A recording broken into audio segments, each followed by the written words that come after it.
Hi students, myself Babida Matthew. Today I am going to discuss about the topic prolonged labor.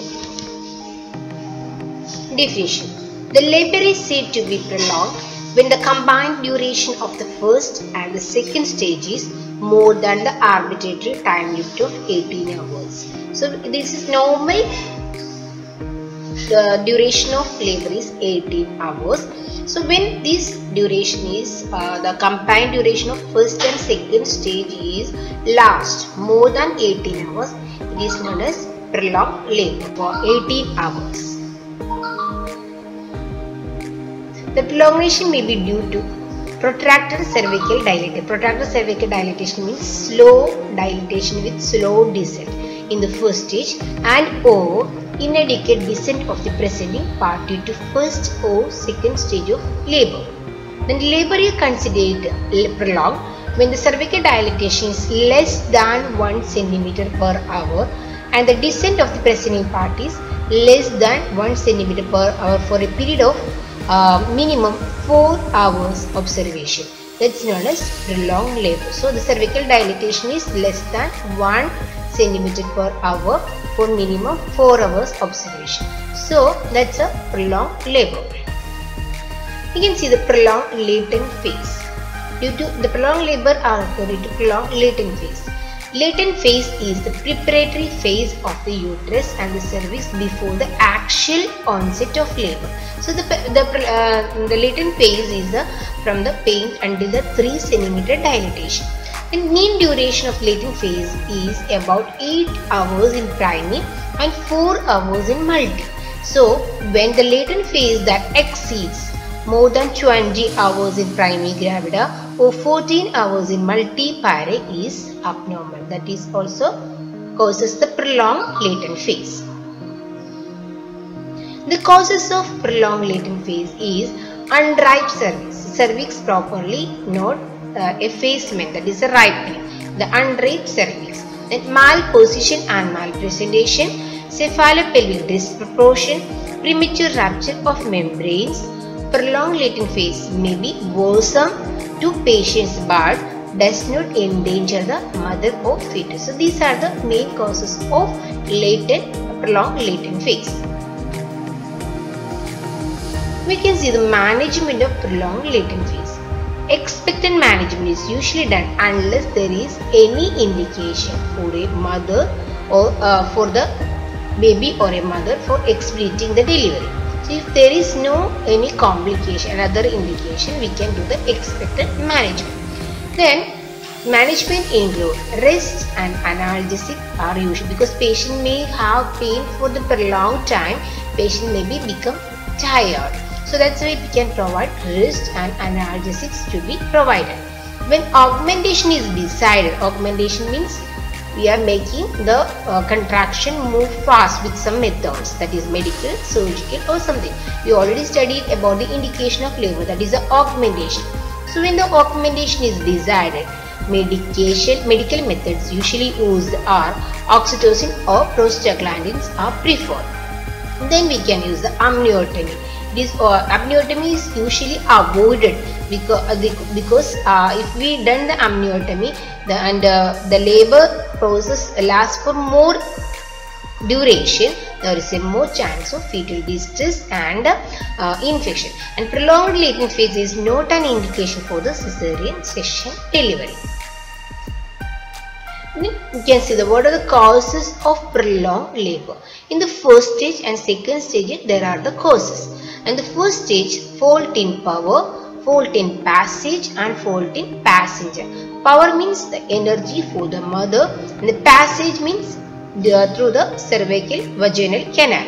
And fault in the passenger is the baby. So we can see what are the causes of these three factors in the first stage. So first is the failure to dilate cervix is due to cervix may be not dilated properly because of all these factors. So first is fault in power, is abnormal uterine contraction such as uterine inertia, incoordinate uterine contraction. So these are the causes of fault in power. Next, fault in passage because of contracted pelvis, cervical dystocia, pelvic tumors or even will bladder also make obstruction in the passage. Then fault in passenger.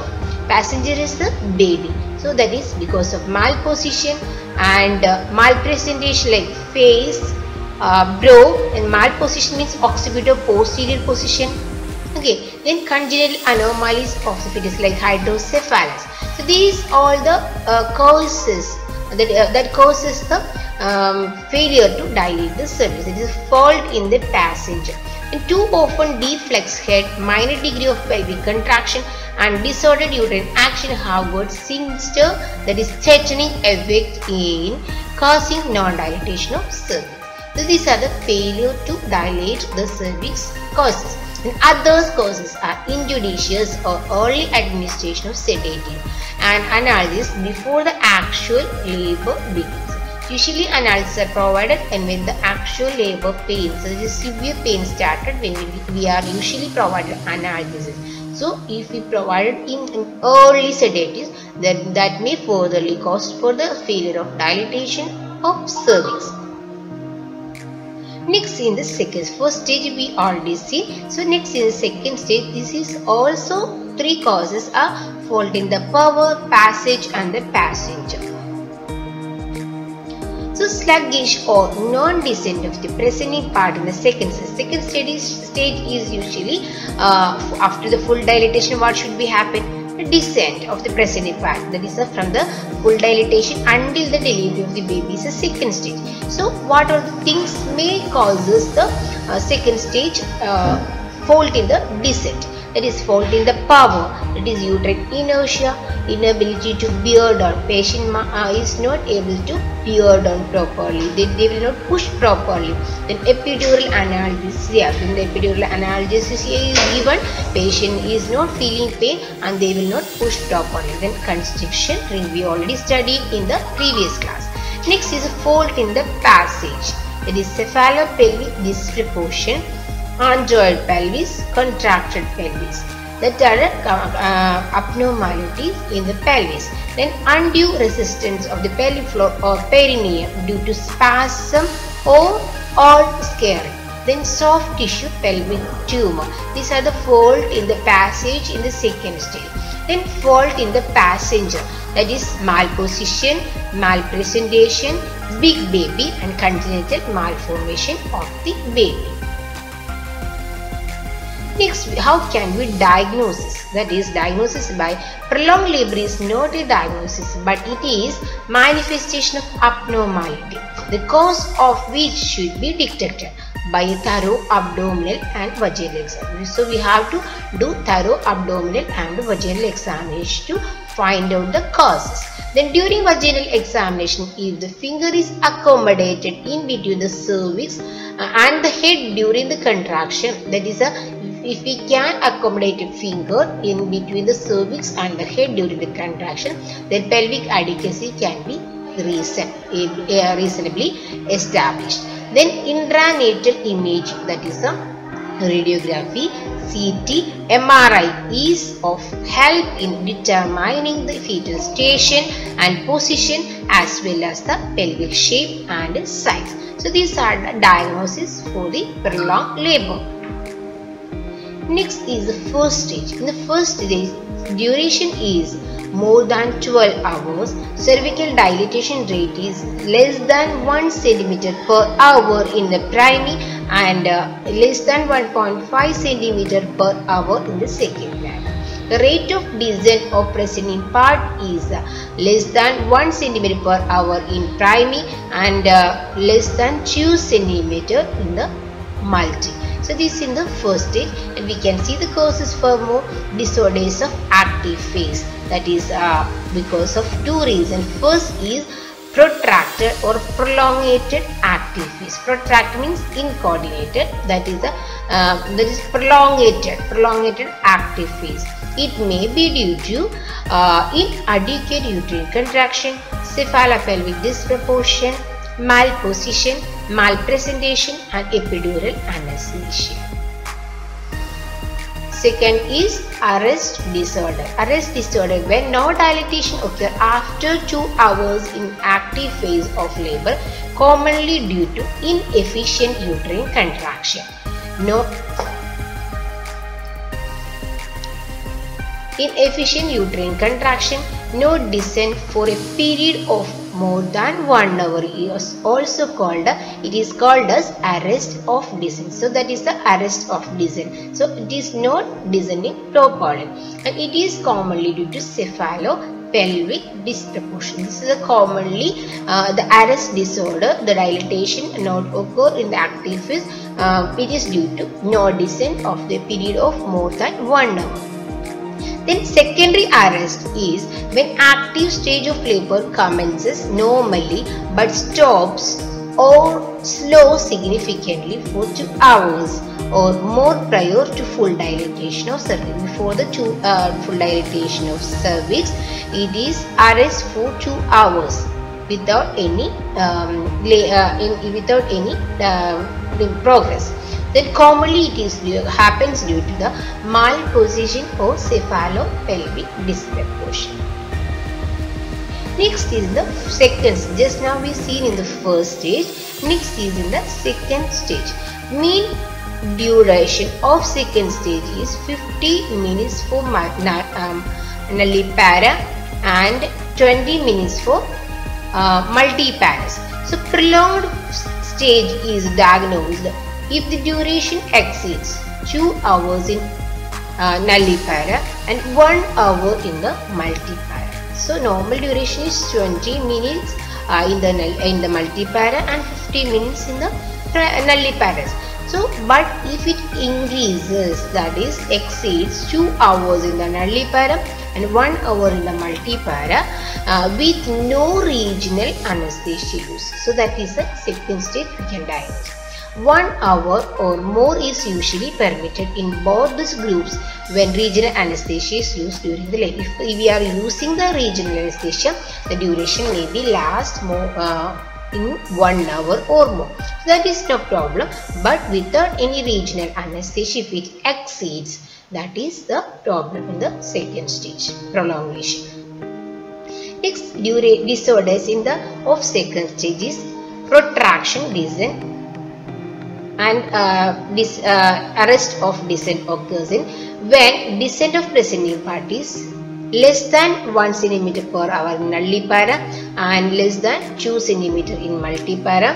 And arrest of descent is when no progress in descent is observed. It may be due to one or a combination of several underlying abnormalities like cephalopelvic disproportion, malposition, that is occipito-posterior, malpresentation and inadequate uterine contraction, or acecliniation. So this is the disorders of second stage. Occurs. Next is the dangers. If with the prolongation or the first and second stage occur, what are the dangers for the fetal as well as the mother? So in the fetal, hypoxia due to diminished uteroplasmal circulation, especially after rupture of the membrane. So there is a chance of the uteroplasmal circulation may become diminished, that may furtherly lead to hypoxia to the baby. Then intrauterine infection, intracranial stress or hemorrhage following prolonged stay in the perineum, and or super molding of the head, that is due to prolongation of stay in the perineum and super molding of the head, there is a chance of intracranial stress or hemorrhage to the baby. Then increased operative delay. These are the fetal dangers. Next we can see the maternal dangers, that is distress, puerperal sepsis, chorioamnionitis, increased operative delivery, trauma to the genital tract, postpartum hemorrhage and subinvolution. Once again, distress, puerperal sepsis, chorioamnionitis, increased operative delivery, trauma to the genital tract, postpartum hemorrhage and subinvolution. Next is the treatment. How can we prevent it? Then antenatal or early intranatal detection. So antenatal and intranatal detection of the factors likely to produce prolongation of labor like big baby, small woman, malpresentation or position should be early detected. And you can use of partograph. This is second point is use of partograph that helps in the early detection of prolonged labor. And selective and judicious use of augmentation, that is that should be done by low rupture of membrane followed by oxytocin. Then change of position in labor, that may be from the supine to the lateral position, can be used. That may cause any that may relieve any obstruction. Then emotional support should be given, avoidance of dehydration in labor, and use of adequate analgesia for the pain relief can be administered. This can be done to prevent the prolongation of labor. Next is the actual management. Careful evaluation is to be done to find out the cause of prolonged labor, effect on the mother, effect on the fetus. In nulliparous woman, inadequate uterine activity, primary dysfunction labor, and in multiparous woman, cephalopelvic disproportion. Preliminaries. Management preliminaries are first to correction of dehydration and ketoacidosis by IV infusion in case of neglected prolonged labor. So we have, if there is a prolongation of labor, patient may go for dehydration and ketosis. So it should be corrected by IV infusion. Then definitive treatment include first stage delay. What are the management can be done is if only uterine activity is suboptimal, and amniotomy and oxytocin infusion can be given, and also provide effective pain relief measures. Then if it is a secondary arrest, careful use of oxytocin and cesarean delivery can be done. This is the definitive treatment in the first stage delay, and secondary arrest in the second stage. There is maybe arrest in the arrest, and there will not be any descent outcome. Next, in the second stage delay, what all the things should be done? Then short period of expected management is reasonable provided, and FHR is reassuring, and vaginal delivery is MA. So we have to check for the FHR regularly and can give enough time for the vaginal delivery. And otherwise, appropriate assisted delivery, that is vaginal or abdominal, should be done. And difficult instrument delivery should be avoided. If it is difficult while doing the instrument delivery, it should be avoided.